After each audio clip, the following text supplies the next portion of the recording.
अच्छे लोगों के साथ हमेशा बुरा क्यों होता है? गीता में श्री कृष्ण ने अर्जुन को इसका जवाब दिया।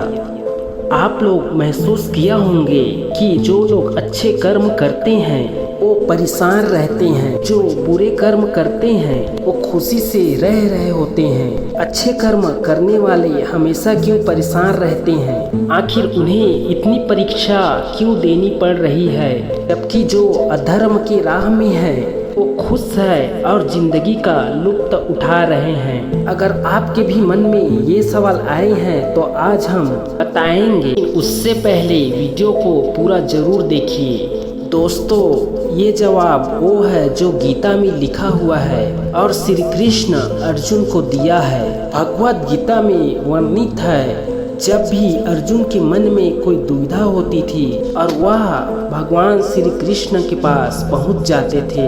एक दिन की बात है, अर्जुन भगवान श्री कृष्ण के पास आकर कहते हैं और अर्जुन कहते हैं कि मैं बहुत दुविधा में हूँ और मैं इसका जवाब जानना चाहता हूँ। श्री कृष्ण ने पूछा कि क्या सवाल है? अर्जुन ने कहा, हाँ, मुझे ये जानना है, अच्छे लोगों के साथ हमेशा बुरा क्यों होता है? अर्जुन के मुंह से ऐसी बातें सुनकर भगवान श्री कृष्ण मुस्कुराए और कहा, मनुष्य जैसा सोचता है और महसूस करता है वैसा कुछ भी नहीं होता, बल्कि अज्ञानता की वजह से वो सच्चाई नहीं समझ पाता। अर्जुन उनकी बातें समझ नहीं पाए। चलिए जानते हैं भगवान श्री कृष्ण अर्जुन से क्या कहा। श्री कृष्ण अर्जुन से कहते हैं, सुनो पार्थ, मैं तुम्हें एक कथा सुनाता हूँ।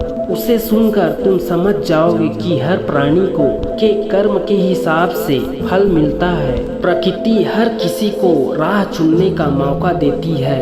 अब वो मनुष्य के इच्छा पर निर्भर करता है कि वो उसे धर्म की राह चुननी है या अधर्म की। कथा शुरू करते हुए श्री कृष्ण ने कहा, एक नगर में दो पुरुष रहा करते थे। एक पुरुष व्यापारी था जिसके जीवन में धर्म की बहुत महत्व थी। वो पूजा पाठ में यकीन रखता था। वही दूसरा पुरुष बिल्कुल अलग और विपरीत था। हर रोज मंदिर तो जाता था, लेकिन पूजा करने नहीं बल्कि मंदिर के बाहर रखे जूता चप्पल चुराने जाता था। वो उसे दान या धर्म से कोई लेना देना नहीं था। समय बीतता गया और एक दिन बहुत जोर से बारिश हुई।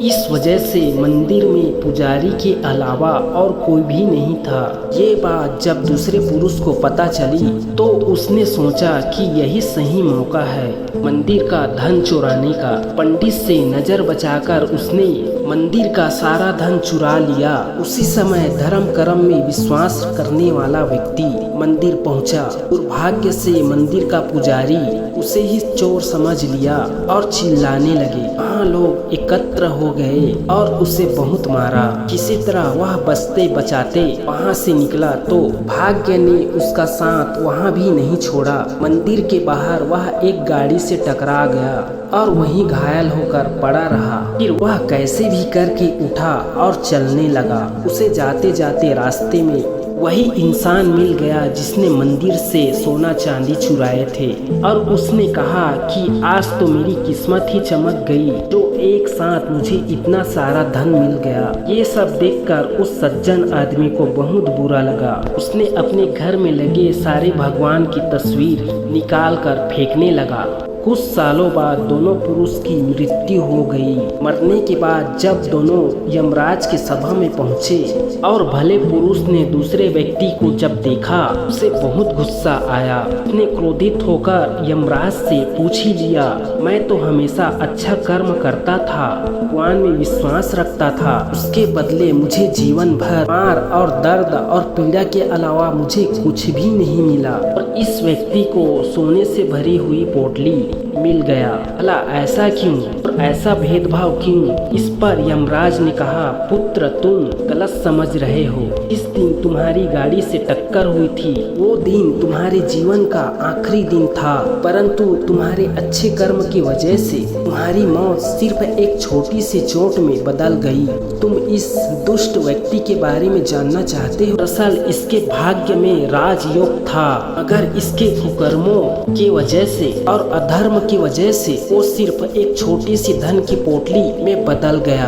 कथा सुनाने के बाद श्री कृष्ण अर्जुन से कहते हैं, पार्थ, क्या आपको तुम्हारे समस्या का हल मिल गया? तुम ऐसा मत सोचना कि भगवान तुम्हारे कर्मों का नजरअंदाज कर रहे हैं। ये बिल्कुल गलत है। भगवान हमें कब क्या किस रूप में दे रहा है मनुष्य को समझ में नहीं आता। बस अच्छे कर्म करते रहें, भगवान की कृपा हमेशा बनी रहती है। इसीलिए हमेशा अच्छे कर्म को कभी नहीं बदलना चाहिए और हमेशा अच्छे कर्म करते रहना चाहिए, क्योंकि उसका फल हमें इसी जीवन में हमें मिल जाता है। इसीलिए मनुष्य का फर्ज है कि हमेशा अच्छे कर्म करते रहे, क्योंकि यह बात श्री कृष्ण ने गीता में भी बताई है। किसी के द्वारा किया गया कर्म बेकार नहीं जाता, चाहे वो अच्छा हो या बुरा।